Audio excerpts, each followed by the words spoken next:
Hindi na kailangan maghintay ng amihan para sa Simoy Pasko sa City of Pines.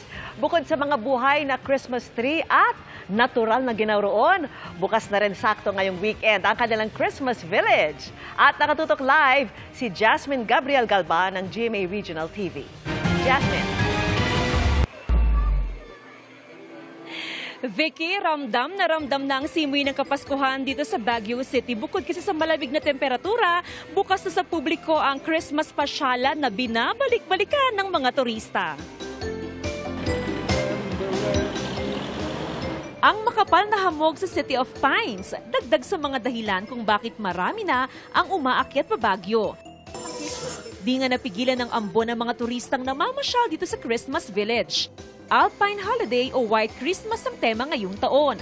Pagpasok pa nga lang sa Christmas Village, bubungad na ang makulay na Tunnel of Lights. Atraksyon din dito ang carousel na favorite ng mga bata.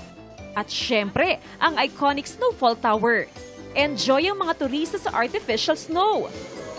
Highlights din ng Christmas Village ang ball pit area kung saan pwedeng maglaro ang mga bata. Meron ding stages sa bandang likuran kung saan mamamangha sa performances ng iba't ibang Christmas characters.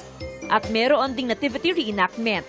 Very nice! Like, hindi namin in-expect yung snow. So like, enjoy po. Para po talaga nasa ibang bansa po. Super enjoy po.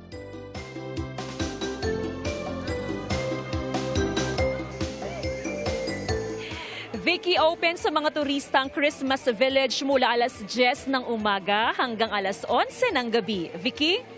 Maraming salamat sa iyo, Jasmine Gabriel Galba ng GMA Regional TV.